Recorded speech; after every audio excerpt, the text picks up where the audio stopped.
Questions and answers for a world in crisis. Good morning.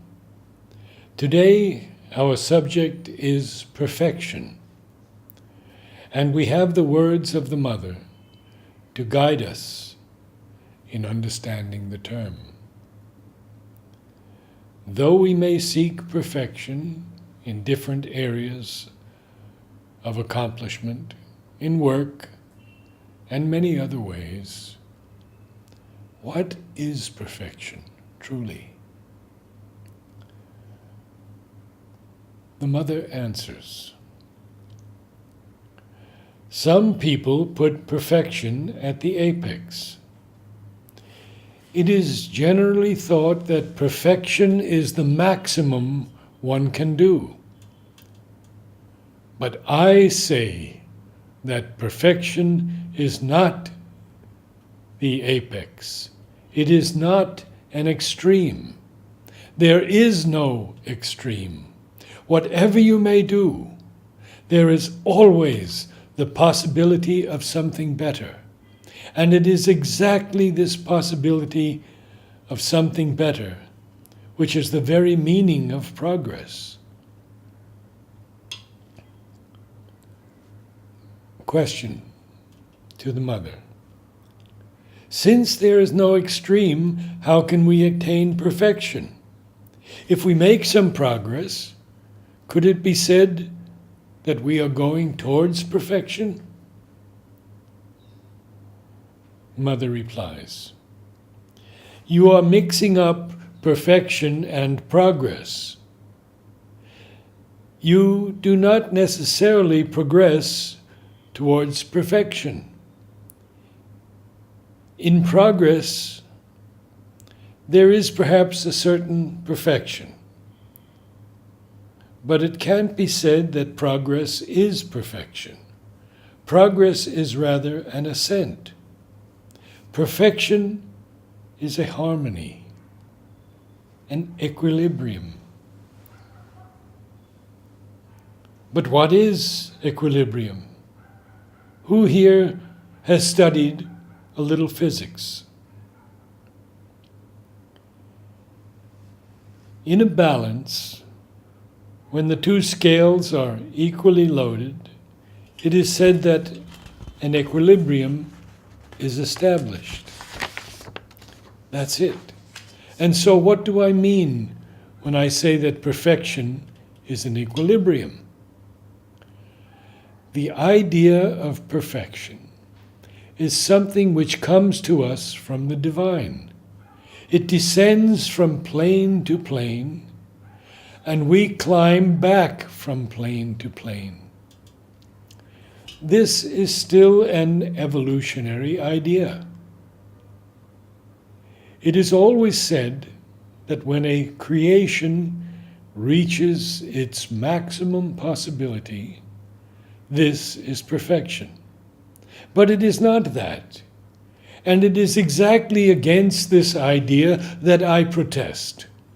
All this is only a rung in the progress. That is, nature goes to the extreme limit of what she has. And when she sees she can go no further, can no longer stir, she destroys everything and begins again. This can't be called a perfection, for perfection cannot be demolished. Perfection will come only when nature can no longer undo what she has begun. For the moment, there is no instance where she has not successively undone what she had begun, believing that it was not enough, or it was not that which she wanted to do. Hence, it cannot be said that she has attained perfection in her creation. It would be the maximum only if she had no need to undo what she has done. Question. You say that we do not seek success, but is not success a sort of perfection? Mother, for the ordinary human mentality, success is perhaps a perfection, but not for us. Perfection is not a static state.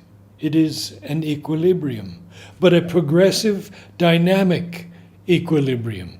One may go from perfection to perfection.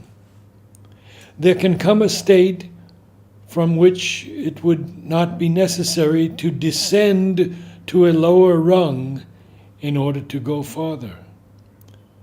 At the moment, the march of nature is like that.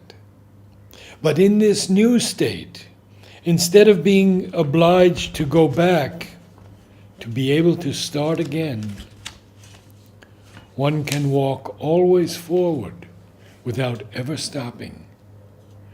As things are, one comes to a certain point, and as human beings, as they are at present, cannot progress indefinitely, one must pass to a higher species, or leave the present species and create another. The human being, as he is at the moment, cannot attain perfection unless he gets out of himself. Man is a transitional being.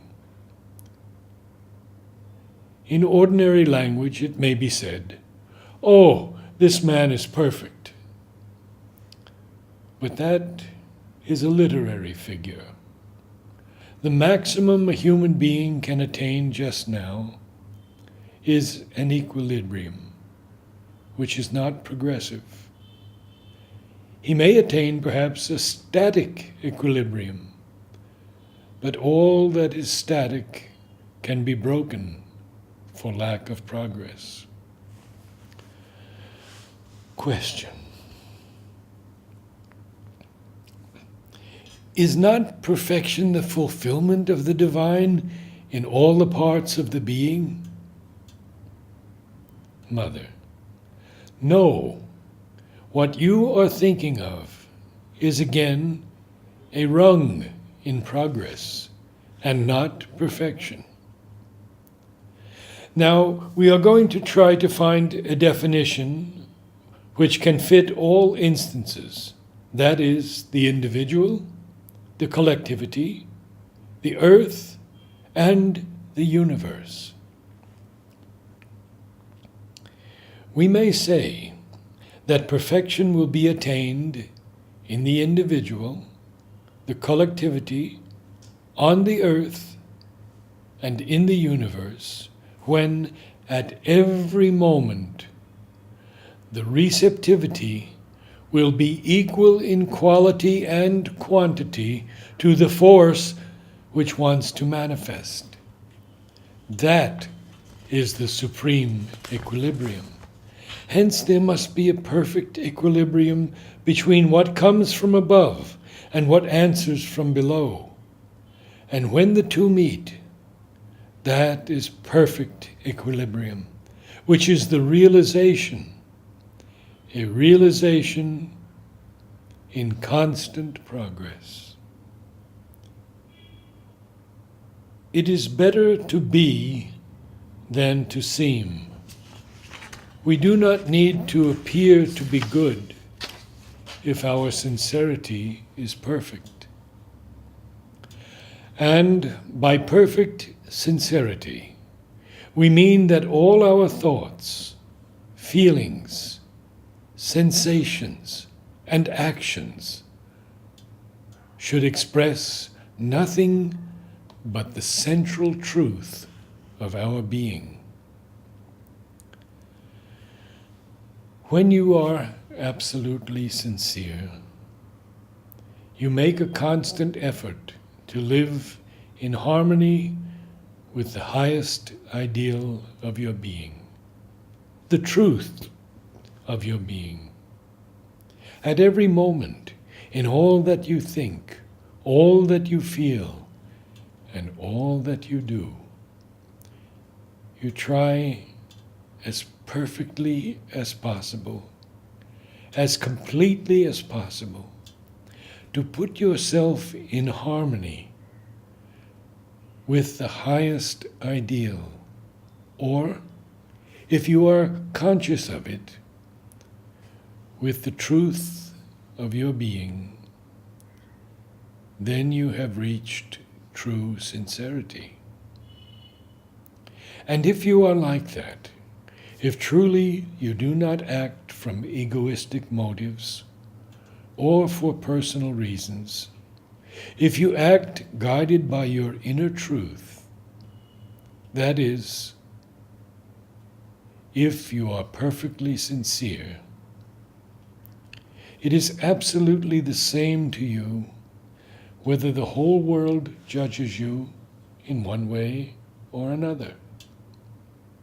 In this state of perfect sincerity, you do not need to appear good or to be approved by others. For the first thing you experience when you are in harmony with your true consciousness is that you do not care what you look like.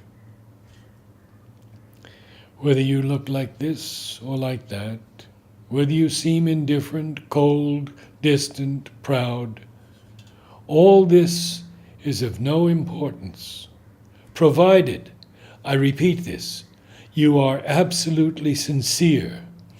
That is, you never forget that you live in order to realize your inner central truth.